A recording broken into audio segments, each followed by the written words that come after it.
साथियों नमस्कार। मैं मूलचंद साहू आपके लिए गणित का प्रैक्टिस लेकर आया हूँ।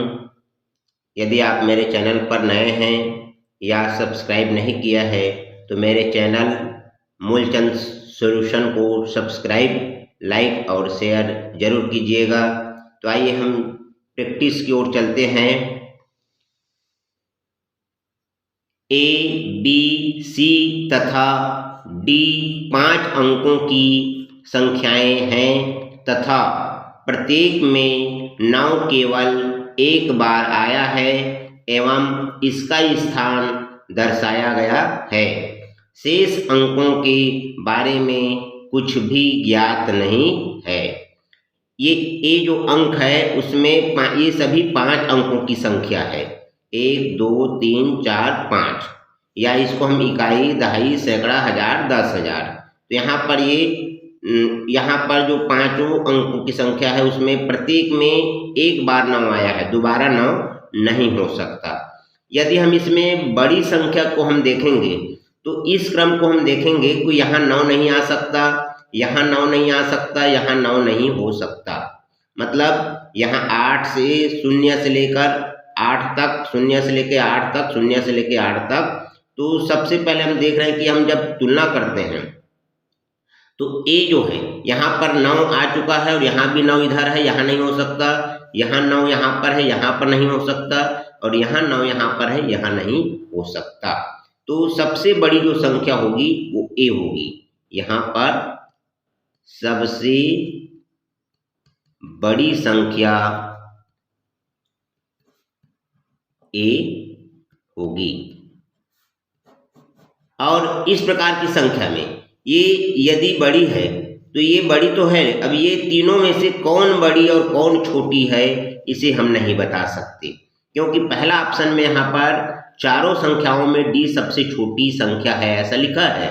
कुछ लोग पहला को पढ़ करके लगा देंगे कि हाँ ये सबसे छोटी है, ये बड़ी है, फिर ये बड़ी, ऐसा नहीं है। सिर्फ एक संख्या को हम बड़ी को पता कर सकते हैं।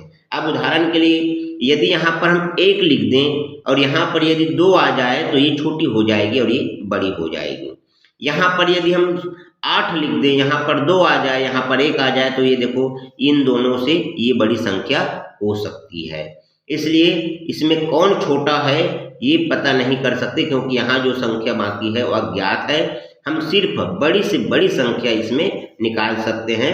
उनके शुरुआत इधर से बाएं तरफ से यदि चले तो यहाँ पर ये शुरुआत को हम बड़ी अंक को देखकर बता सकते हैं। तो यहाँ पर सिर्फ और सिर्फ ये जो है बड़ी संख्या ए है। अब ये वाला कंडीशन किसमें दिया है? चारों संख्याओं में डी सबसे छोटा संख्या है। तो यहाँ पर हम छोटा संख्या हम इसको नहीं कह सकते। बी छोटी है सी से, बी और सी में कौन छोटा है ये भी नहीं बता सकते। चारों संख्याओं में ए सबसे बड़ी है, बिल्कुल चारों संख्याओं में जो है ए सबसे बड़ी है और चारों संख्याओं में सी सबसे बड़ी है तो सी बड़ी नहीं है। तो आपको ऐसे सवालों में बिल्कुल इस स्थान पर जिसका 9 होगा वही सबसे बड़ी संख्या होगी। तो ऑप्शन नंबर सी बड़ी संख्या है। ठीक है। 4 अंकों की सबसे बड़ी संख्या और 5 अंकों की सबसे छोटी संख्या का अंतर है। यहाँ पर अंतर लिखा है तो हम जो दिया गया जो संख्या है उनमें बड़ी संख्या को पहले लिखेंगे। तो 4 अंक की और ये 5 अंक की, तो 5 अंकों की संख्या बड़ी होगी और 5 अंकों की संख्या की सबसे छोटी संख्या। तो 5 अंकों के लिए सबसे छोटी संख्या के लिए हम पहले 1 लिखेंगे और उसके बाद 5 में 1 कम करेंगे, 4 आया तो 4 बार शून्य लगाएंगे। 1, 2, 3, 4। ये बिल्कुल ध्यान रखिए, यदि सबसे छोटी संख्या पूछा जाता है किसी भी अंक का तो पहले 1 लिखेंगे और 5 अंक का पूछा है छोटी संख्या तो 5 में 1 कम 4 तो 4 बार 0 लगाएंगे। 6 अंकों की यदि सबसे छोटी संख्या कहता तो 1 लिखने के बाद में 6 में 1 कम 5 बार 0 लगाते। अब 4 अंकों की सबसे बड़ी संख्या, तो 4 अंकों की जो सबसे बड़ी संख्या होती है वो 4 बार 9 लिखेंगे और इकाई की तरफ से लिखेंगे 1, 2, 3 और ये 4। और इसमें अंतर बोल रहा है तो अंतर के लिए हम घटाएंगे। शून्य को माने 10, 10 में 9 गया तो 1 हासिल 1, शून्य को माने 10, 10 में ये 10 गया तो 0, शून्य को माने 10, 10 में 10 गया तो 0, और ये 10 में शून्य को माने 10, 10 में 10 गया तो 0, और यहाँ पर ये 1 में गया तो 0। ठीक है, यहाँ पर ये आपको दिख रहा है कितना आ गया 1, जो ऑप्शन नंबर ए पे दिया हुआ है। ठीक है, यदि संख्या 3, 4 और यहाँ पर कोई एक संख्या है 2, 4 अंक 9 से पूर्णतः विभाजित हो जाती है तो तारांकित यहाँ पर स्थान पर क्या अंक है, इसको हमको बताना है। यहाँ पर बोल रहा है कि जो अंक 9 से विभाजित है, ये जो संख्या है ये 3, 4 और यहाँ पर कोई अंक है और ये 2 और ये 4, ये कितने से विभाजित है 9 से विभाजित है। 9 से विभाजित होने का नियम यह है, दिए गए अंकों का जो योग है, यहाँ पर ये जो योग है वो 9 से पूरा विभाजित होने पर यह संख्या विभाजित हो जाता है। तो यहाँ पर यदि हम जोड़ते हैं इसको तो 3 धन 4 धन 2 धन 4, तो 3 और 4 7, 7 और 2 9, 9 और 4 13, यहाँ पर आया है 13। यदि हम 9 का पहाड़ा पढ़ते हैं 9 में, तो 9 दूने कितना होता है 18, यहाँ पर 18 जो है पूरा भाग जाएगा, तो 18 में कितना कम है अभी ये 18 में ये अभी 5 कम है। तो यहाँ पर हम देख रहे हैं कि ये 5 कम है, और यदि ये दिया हुआ है ऑप्शन में तो यही ऑप्शन नंबर सी राइट होगा। यदि यहाँ पर हम 5 लिख दें तो ये 9 से पूरा विभाजित हो जाएगा। यदि इस प्रकार के सवालों में यदि 5 नहीं होता तो हम अगला संख्या देखते, 9 3 27 लिखते यहाँ पर, और 27 में इसको यदि हम घटाते तो इस प्रकार से हम लिख सकते हैं। ठीक है, तो ये आपको ध्यान देना है, दिए गए अंकों का योग 9 से पूरा विभाजित होता है, तो दिया गया जो संख्या है वो भी 9 से पूरा विभाजित होगा। ठीक है, निम्नलिखित में से कौन सी संख्याओं 12, 20 और 24 का एक सर्वनिष्ठ उभयनिष्ठ गुणनखंड है। इस प्रकार की यदि छोटी संख्या दिया हो और ऑप्शन में भी यदि छोटा संख्या दिया हो तो हम 3 से इसको भाग करके देख सकते हैं। तीनों को यदि भाग जा रहा है क्या, तो देखिए 3 से यदि हम भाग करते हैं तो 3 चौक 12, और ये 3 से नहीं कटता, और 3 से जब ये नहीं कट रहा है तो ये उभयनिष्ठ नहीं हो सकता। 4 से हम भाग करके देख लेते हैं, 4 तिया 12 और 4 पंचे 20, 4 छक्के 24, ये अभी उभयनिष्ठ तो है, यहाँ पर एक उभयनिष्ठ गुणनखंड ये है।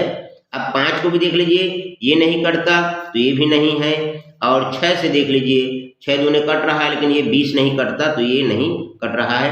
हम इस प्रकार से भी इसको सवाल को हल कर सकते हैं। और इसका भी एक और है गुणनखंड के लिए, यदि हम यहाँ पर देखें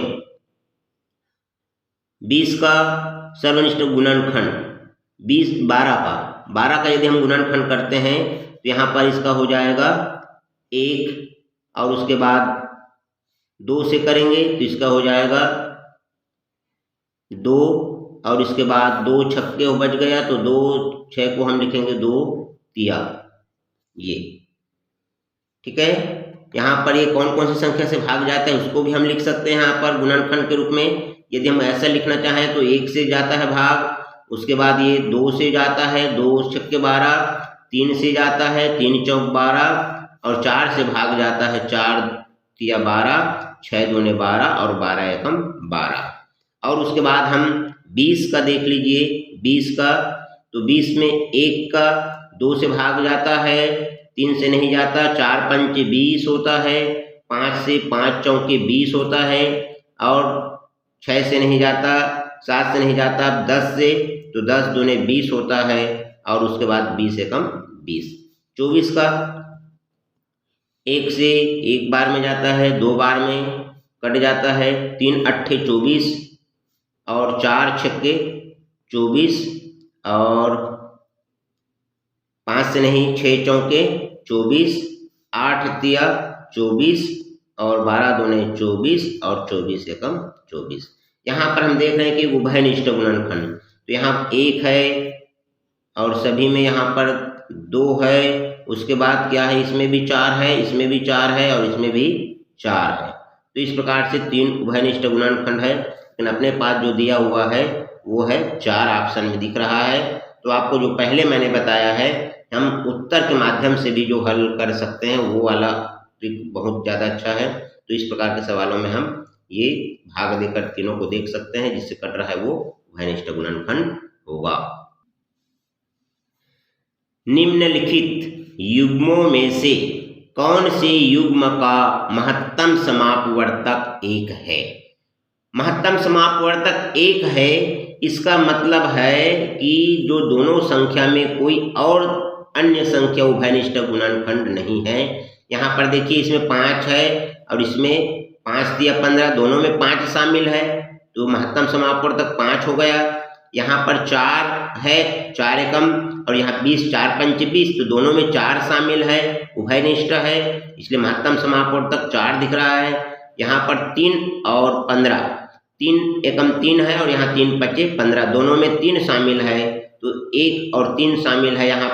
यहाँ पर देखिए, इसमें 1 और 5 है और यहाँ पर 4 में 1 और क्या दिख रहा है, यहाँ पर 4 है और यहाँ पर 1 और 3 है। तो ये देखिए, महत्तम समापवर्तक यहाँ पर 3 है, यहाँ 4 है और यहाँ 3 है, और यहाँ पर 2 और 5 में कोई उभयनिष्ठ नहीं है, सिर्फ और सिर्फ क्या है, 1 है। तो यहाँ पर ये वाला जो ऑप्शन है, इसका महत्तम समापवर्तक 1 है, ये ऑप्शन नंबर डी है। ठीक है। 2 संख्याओं का योग, ये संख्या दिया हुआ है, यदि एक संख्या दूसरी से ये इतनी अधिक है तो बड़ी संख्या का मान है। यहाँ पर 2 संख्या दिया है, हम यहाँ पर देख रहे हैं कि ये एक संख्या है यहाँ पर पहली, और यहाँ पर हो जाएगा ये दूसरी। अब यदि एक संख्या दूसरी से, तो दूसरी से ज़्यादा है, तो दूसरी को यदि हम यहाँ पर x मान लें, तो दूसरी से ये ज़्यादा है, तो ये x है, तो इतना ज़्यादा है। यहाँ पर ये 18, 59, 66, 18, 59, 66, ये देखिए यहाँ पर लिखा है कि दूसरी से, दोनों तो x तो है, लेकिन दूसरी से ये इतना ज़्यादा है। अब ये पहली संख्या पूरा बन गया और ये दूसरी संख्या बन गया, और दोनों का योग, ये दोनों का जो योग है वो कह रहा है ये 28, 57 और 86। बस ये आपको ऐसे लाइन से लिख देना है। अब यदि हम इसको जोड़ते हैं, ये पक्षांतर करेंगे तो इधर धन है, इधर क्या हो जाएगा, देखिए 6 अंक है ये भी, तो लाइन से हम लिख देंगे 18, 59 और ये 66, ये इधर धन है, इधर घट जाएगा और इधर से कट गया। अब इसको यदि घटा दीजिए, 6 में 6 शून्य, 8 में 6 गया तो 2, और 7 को माने 17, 17 में 9 गया तो 8, हासिल इधर वापस 5 और ये 6 हो गए, तो 5 को माने 15, 15 में 6 गया तो 9, हासिल इधर वापस, और 8 को माने 18, 18 में 9 गया तो 9, हासिल वापस, और ये हो गया 0। अब ये संख्या ये है, एक x है और एक x है, तो ये हो जाएगा 2x बराबर इतना आ गया। अब यहाँ पर 2 का गुना हो रहा है, तो एक के लिए गुना हो रहा है, तो हम क्या करेंगे, यहाँ पर इसको पक्षांतर करेंगे, तो ये हो जाएगा भाग, और ये कट गया। अब 2 से भाग करेंगे तो 1 से बराबर आ जाएगा 2 चौके 8, यहाँ से 1 बच गया और 19 हो गया, 2 निया 18, 1 बच गया और ये 8 है, 18 हो गया, 2 निया 18, और यहाँ पर अब 2 उतारेंगे तो 2 एकम 2 और 2 शून्य 0। ये एक का मान आया है 49,910। बड़ी संख्या को पूछ रहा है, तो बड़ी संख्या का है, यहाँ पर ये बड़ी संख्या है, इसमें एक का मान इतना है और उसमें इतना और जुड़ा हुआ है, तो कितना जुड़ा हुआ है इसको हम यहाँ पर जोड़ देंगे। तो ये यहाँ पर देखिए 5 अंक है और ये 6 अंक है, तो 1 इधर हो जाएगा, 8, 5, 9, 6, 6, इसको जोड़ देंगे तो बड़ी संख्या निकल जाएगी। और ये छोटी संख्या था, और छोटी संख्या देखो यहाँ पर दिया गया है, लेकिन कुछ लोग फट से उत्तर लगा देंगे, ऐसा नहीं करना है। बड़ी संख्या पूछ रहा है तो बड़ी संख्या जो है इसमें ये 18, 59, 66 को जोड़ना है। 6 का 6, 6 और 1 7, 9 और 9 18 का 8 हासिल 1, 9 और 1 10, 5 15 का 5 हासिल 1, 8 4 12 और 1 13 का 3 हासिल 1, 1 और 1 2। 23 58 76। तो देखिए 23 58 76, ये कंफ्यूजन ऐसे शब्द भी करते हैं 23 58, जैसे यहाँ भी दिख रहा है 23 58 76 ये है। तो इस प्रकार के अंकों को बहुत ध्यान से देखना है और ये बड़ी संख्या है, ऑप्शन नंबर बी पे दिख रहा है। ठीक है,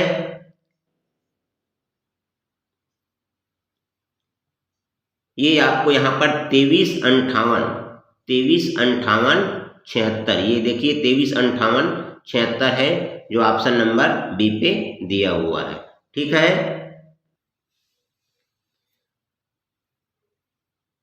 77/5 को लिखा जा सकता है। यहाँ पर ऑप्शन को हम देख रहे हैं तो ये दशमलव में है, मतलब इसको भाग किया गया है।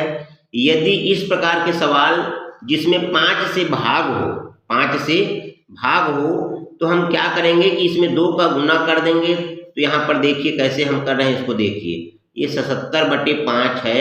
यदि हम इसको वहीं से गुना कर सकते थे सीधा सीधा, 2 सत्ते 14 का 4 हासिल 1, 2 सत्ते 14 और 14 और 1 15 और ये 2 पंचे 10। इसमें दोनों में 2 का गुना किए हैं, तो हम यहाँ पर 2 का गुना किए हैं तो सिर्फ ऊपर में गुना कर सकते थे, और यहाँ पर एक अंक में 0 है और यहाँ पर इकाई में 1 है, यहाँ पर ढाई के स्थान पर 1 है और इधर 0 है। तो 0 यहाँ पर यदि है तो देखो एक अंक के पहले दशमलव लग जाएगा, 15.4। तो इस प्रकार से हम सीधा सीधा इसको यदि 5 से भाग करना है तो 2 से गुना करके एक अंक के पहले दशमलव लगा देंगे। हम सीधा सीधा इसको गुना करेंगे, 2 सत्ते 14 का, ऐसे हम लिखेंगे 4 हासिल 1, 2 सत्ते 14, 14 और 1 15 और एक अंक के पहले दशमलव लगा देंगे। यही हमारा भागफल होगा 5 से भाग देने के लिए। ये आपका सबसे सरल तरीका है, 15.4 जो ऑप्शन नंबर ए पे दिया हुआ है। ठीक है,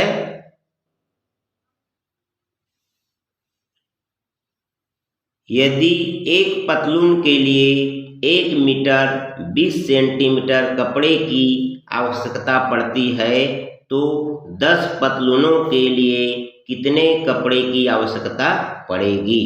यहाँ पर एक पतलून का दिया है और 10 पतलून का निकालना है, तो जब एक का दिया है तो उसमें हम 10 का गुना करेंगे। यहाँ पर देखिए 1 मीटर 20 सेंटीमीटर यहाँ पर दिया हुआ है, 1 मीटर 20 सेंटीमीटर, ये एक पतलून का है। यदि हम इसको सेंटीमीटर में बदल दें तो 1 मीटर में 100 सेंटीमीटर होते हैं और 20 सेंटीमीटर और लग रहा है, ये हो जाएगा 120 सेंटीमीटर। 120 सेंटीमीटर एक पतलून के लिए लगता है। तो 10 पतलून के लिए हम इसको गुना करेंगे, तो 10 से गुना कर देंगे तो 1 शून्य है और 2 शून्य है तो 2 शून्य लगा देंगे और 12 एकम 12, ये किस में आ रहा है, सेंटीमीटर में। ये यहाँ पर देख लीजिए 100 सेंटीमीटर बराबर होता है 1 मीटर, तो 1200 सेंटीमीटर है तो ये हो जाएगा 12 मीटर। ये कितना हो जाएगा, 12 मीटर। तो 10 पतलून के लिए उसको कितना लग जाएगा, 12 मीटर कपड़े लगेगा, जो ऑप्शन नंबर सी पे दिया हुआ है। ठीक है, 2 पेंसिलों का मूल्य 2 रुपए है तथा एक बाल पेन का मूल्य भी 2 रुपए है। 4 पेंसिलों और 2 बाल पेनों का क्या मूल्य होगा। तो सबसे पहले देखिए 2 पेंसिल का दिया है, तो यहाँ पर हम 2 पेंसिल, कितना दिया है इसका मूल्य, 2 रुपए। तो एक पेंसिल का मूल्य हो जाएगा, जब 2 का 2 रुपया है तो एक पेंसिल का 1 रुपया हो जाएगा। ठीक है, अब यहाँ पर एक बाल पेन का मूल्य कितना है, 2 रुपया है, ये आपको यहाँ पर दिया हुआ है। अब क्या निकालना है अपने को, 4 पेंसिल धन 2 बाल पेन का कीमत निकालना है। ठीक है, अब यहाँ पर देखिए इसको हम 4 पेंसिल, 4 पेंसिल का एक पेंसिल का 1 रुपये है, तो 4 पेंसिल का 4 एकम 4 ऐसा लिख देंगे हम रुपए। धन 2 बॉल पेन का, एक बॉल पेन का 2 है, तो 2 का 2 गुना 2 रुपए बराबर 4 एकम 4 और धन 2 दूने 4 और 4 को जोड़ेंगे तो 8 रुपए। ये कितना रुपया हो जाएगा? 8 रुपए। ठीक है, तो ऑप्शन नंबर बी पे दिया हुआ है। यदि एक साइकिल सवार 5 घंटे में 50 किलोमीटर की दूरी तय करता है तो उसकी औसत चाल है। औसत चाल का मतलब है कि उसकी 1 घंटे में कितनी, प्रति घंटा कितना है। ये सवाल दिख रहा है कि 5 घंटे में जब 50 किलोमीटर है तो 1 घंटे में कितना हो जाएगा? 50 को हम 5 से भाग कर देंगे भाई, 5 घंटे में 50 किलोमीटर तो 1 घंटे में कितना, तो 50 को हम 5 से भाग करेंगे तो ये हो जाएगा 5 दाम 50। और चाल बराबर भी एक सूत्र होता है, चाल बराबर दूरी बटे समय, दूरी बटे समय बराबर 50 किलोमीटर दूरी है, 50 किलोमीटर दूरी है और 5 घंटे में तय कर रहा है। 5 घंटे तो 5 एकम 5, 5 दाम 50, 10 किलोमीटर और बटे को प्रति लिखेंगे, हम यहाँ पर लिखते हैं 10 किलोमीटर बटे जो लिखा है इसी को हम प्रति पढ़ते हैं, प्रति, और नीचे में है घंटे, तो 10 किलोमीटर प्रति घंटा जो इसका चाल होगा, जो ऑप्शन नंबर सी पे दिया हुआ है। ये गुना नहीं करना है, गुना करने पर ये आपका उत्तर आ जाएगा। तो आपको सूत्र याद रखना है, चाल बराबर दूरी बटे समय होता है और दूरी है 50 किलोमीटर है और उसे 5 घंटे लग रहे हैं, तो इसको भाग करेंगे तो ये 10 किलोमीटर प्रति घंटा। ठीक है,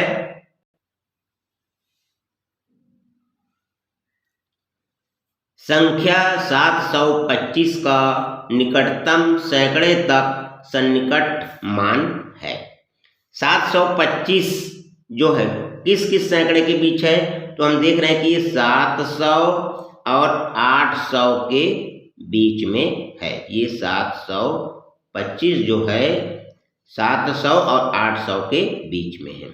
प्रश्न कह रहा है कि सन्निकट किसके नजदीक है ये, तो देखो 725 जो है इसके नजदीक है 725, और उसके बाद फिर ये बहुत दूर है इधर, यहाँ से अभी 25 गया हुआ है इधर, और यहाँ से कितना दूर है ये 75 का दूर है, यहाँ पर ये है, इधर 75 का दूर है और इधर 25 है, तो पास कितना है यहाँ पर इसके सन्निकट में है, पास में है, सैकड़ा जो है 7 सैकड़ा पास में है, तो ये आपका ऑप्शन नंबर ए हो जाएगा। ठीक है,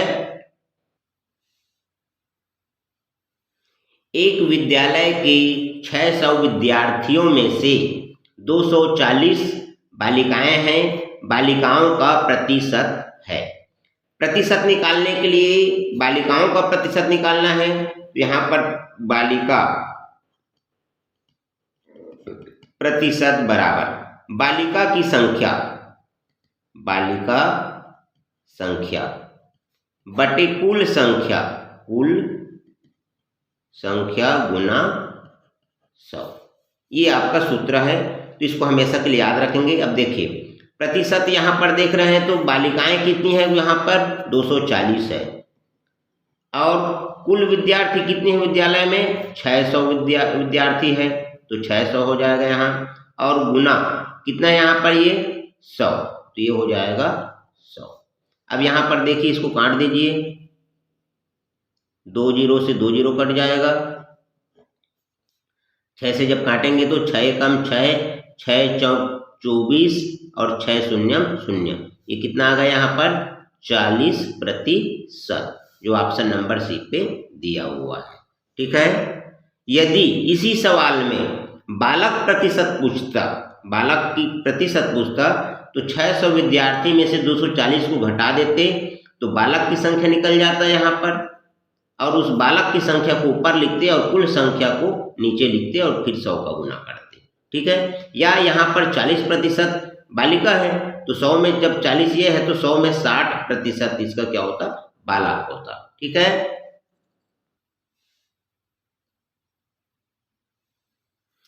23 किलोग्राम का 10% बराबर है। यहाँ पर उत्तर में ज़्यादातर ग्राम दिख रहा है तो हम इसको ग्राम में बदल सकते हैं।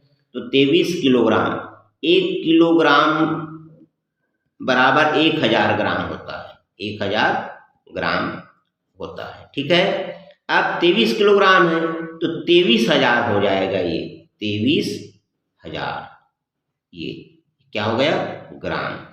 का लिखा है, का मतलब होता है गुना 10%। 10 प्रति माने होता है बटे और शत माने होता है 100, और इसका हम बराबर निकालना है। देखिए 1 2 3 शून्य है, लेकिन यहाँ नीचे में 1 शून्य और 2 शून्य, तो 1 शून्य यहाँ का काट दीजिए और 1 शून्य यहाँ का काट देंगे तो कितना निकल रहा है, ये 2300 ग्राम। 2300 ग्राम ये आपका उत्तर आया, जो ऑप्शन नंबर बी पे दिया हुआ है। यदि इसको किलोग्राम में दिया रहता तो यहाँ पर देखते, यहाँ पर लग जाता है इसका 1 2 3 अंक है तो 3 अंक पहले 2.3 ये आ जाए इसका किलोग्राम में, क्योंकि देखो इस सवाल में किलोग्राम लिखा है और उत्तर में किलोग्राम आएगा बोल के ये छांट के कुछ लोग लिख देते हैं। तो ऐसा बिल्कुल नहीं करना है, आपको पहले सवाल को हल कर लेना है, नहीं तो क्या बाकी सब में ग्राम ग्राम दिख रहा है और यहाँ किलोग्राम है, तो बच्चे जो है झट से ये किलोग्राम वाले को टिक लगा देते हैं। तो ऐसा नहीं करना है। ठीक है,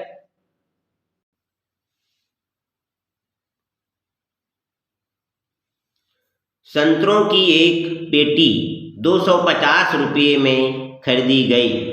25 रुपया का लाभ प्राप्त करने के लिए उसे किस मूल्य पर बेचना चाहिए।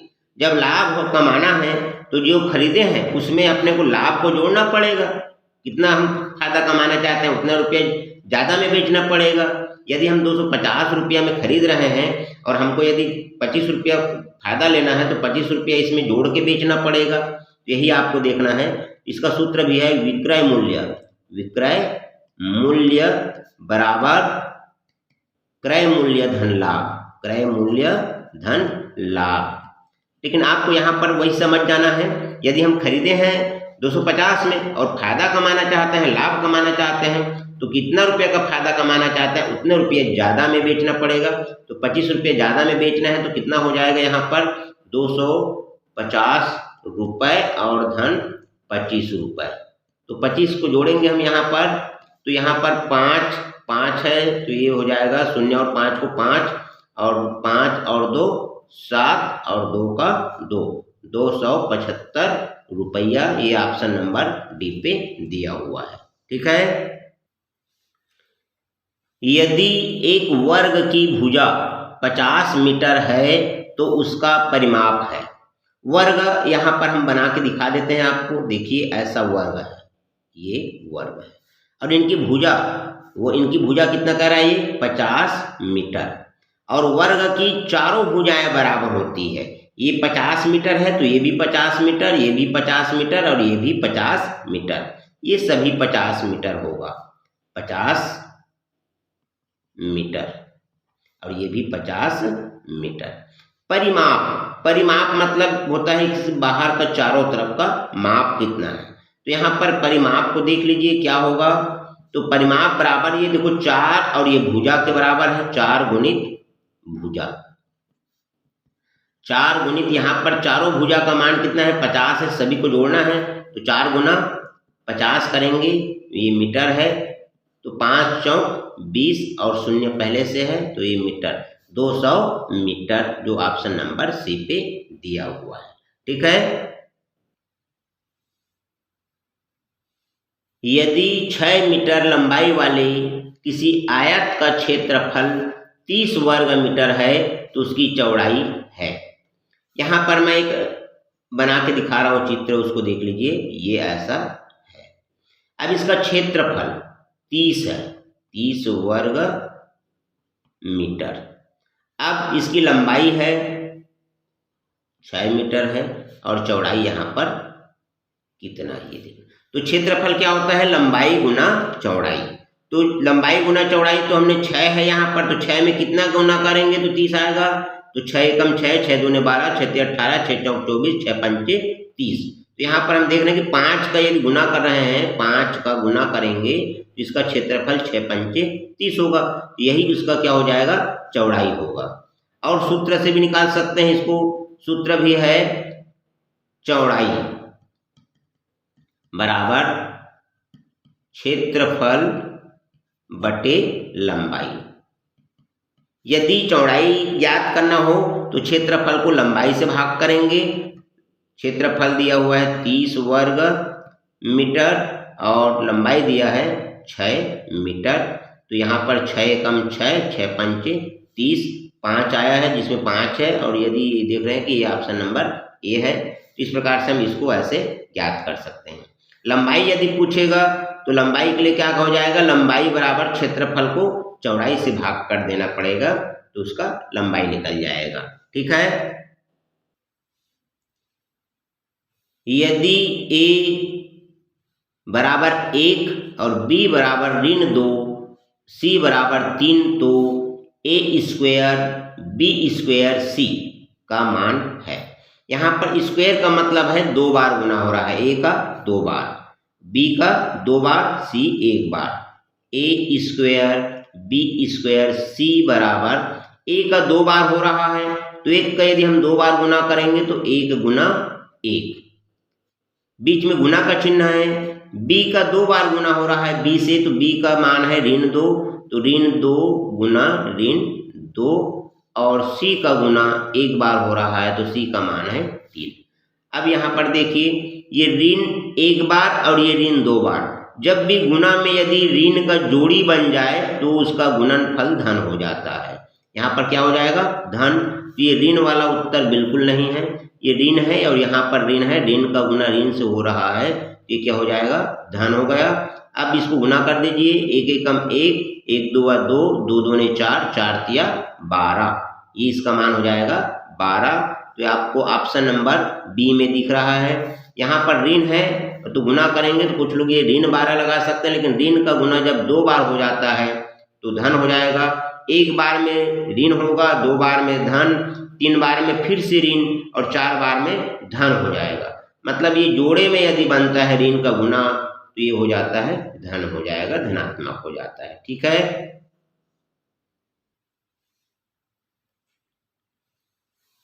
2a के घात 3 ऋण b के घात 3 एवं a के घात 3 धन b के घात 2 ऋण 2b के घात 3 का योगफल है।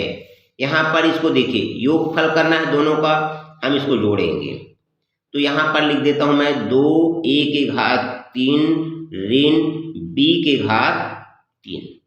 अब जोड़ना है या घटाना है ऐसे पदों को, तो जो समान है, a के घात 3 वाला और a के घात 3 वाला, उसके नीचे में इसको लिखेंगे, तो a के घात 3। उसके बाद यहाँ पर देखिए b के घात 3 है, तो b के घात 3 वाला यहाँ पर है, ये है, तो इसको हम लिखेंगे ऋण 2b के घात 3, और ये धन है यहाँ पर, तो इसको आगे लिख देंगे b के घात 2। इसको जोड़ेंगे तो धन चिन्ह कर रहे हैं, यहाँ पर जोड़ना है। देखिए, इसको ऐसे मानिए, यदि a का मतलब एप्पल मान ले, यदि दोनों समान है यहाँ पर, तो इसको हम एप्पल मान लेते हैं। तो 2 एप्पल है और 1 एप्पल है, तो 2 और 1 कितना हो जाएगा, ये 3 एप्पल के लिए यहाँ पर हम लिख देंगे 3 घातांक को एप्पल मान लिया है। अब यहाँ देखिए, b मतलब बॉल मान लो, यदि आपने 1 बॉल पहले लिया था और 2 बॉल बाद में लिया दुकान से, तो कितना का उधारी हो जाएगा, 3 का उधारी हो जाएगा, तो 3 हो जाएगा। और 1 बॉल b मैंने बाल यहाँ पर यदि हम मान लें 3 घात को, 3 घात समान वाले को, तो यहाँ पर ये दिख रहा है कि 1 और ये 2, 3 b का घातांक 3। अब यहाँ पर देखिए, अलग क्वालिटी का b को बाल मान लें, ये दूसरा क्वालिटी का है, ये अलग क्वालिटी का बाल था, तो जिस क्वालिटी का बाल है उसी को हम संख्या अलग अलग रेट रहेगा, वैसे ही समझ कर लिखिए। और यहाँ पर ये धन है और b का घातांक 2। इस प्रकार से देखिए ऑप्शन नंबर किस में आ रहा है, देखो 3a यहाँ पर दिख रहा है, यहाँ ऋण 2 है, और यहाँ पर है 3a घातांक 3 ऋण 3b घातांक 3 धन b घातांक 2, ऑप्शन नंबर सी। ठीक है, इसको आपको बिल्कुल ऐसे सीधा में रखकर जोड़ना है। 360 के गुणनखंड में अभाज्य गुणजों की संख्या है। 360 का हम अभाज्य गुणनखंड कर लेते हैं। सम संख्या है तो 2 से विभाजित होगा, 2 एकम 2, यहाँ 1 बच गया और ये 6 16 हो गया, 2 अट्ठे 16 और 2 शून्य 0। फिर से सम संख्या है, फिर से अभाज्य संख्या 2 से भाग करेंगे, 2 निया 18 और 2 शून्य 0। फिर से यहाँ पर सम संख्या है तो 2 से 2 चौक 8, यहाँ 1 बच गया और ये 0 10 हो गया, 2 पंचे 10। अब ये सम संख्या नहीं है तो सम संख्या से भाग नहीं जाएगा। 5 और 4 9, अंकों का योग 9 है, 3 से पूरा विभाजित होता है तो ये संख्या भी 3 से विभाजित होगा। 3 एकम 3, यहाँ से 1 बच गया, 3 पच्चे 15, फिर 3 से जाएगा, 3 पच्चे 15। तो ये देखिए अभाज्य संख्या इतना है। तो यहाँ पर कितना हो रहा है, पूछा है अभाज्य गुणजों की संख्या 1 2 3 4 5 6, ये यहाँ पर दिख रहा होगा 6, ये ऑप्शन नंबर 6 ए में दिया हुआ है। लेकिन यहाँ पर एक गलतियां और हो सकती है, उसको देखिए। अब यहाँ पर हम 5 है तो हमारी आदत है 5 एकम 5। अब यहाँ पर देखिए 1 2 3 4 5 6 और ये 7। कुछ लोग क्या कर सकते हैं, ऑप्शन नंबर डी को, लेकिन अभाज्य लिखा है और ये एक न तो अभाज्य है, ये न तो भाज्य है न अभाज्य। ये क्या है, ये एक जो है ना भाज्य है और ना अभाज्य, इसलिए 1 2 3 4 5 6 ये ऑप्शन नंबर ए पे दिया हुआ है। ठीक है,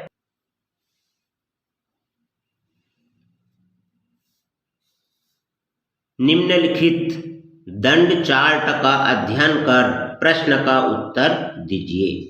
एक विद्यालय में विभिन्न खेल खेलने वाले खिलाड़ी हैं। इधर दिया हुआ खिलाड़ियों की संख्या और इधर दिया हुआ क्रिकेट, फुटबॉल, हॉकी। क्रिकेट 80 खेलते हैं, फुटबॉल 40 और हॉकी जो है 60 खेलते हैं। क्रिकेट खेलने वाले में 40% लड़कियां हैं और क्रिकेट खेलने वाले लड़कों की संख्या।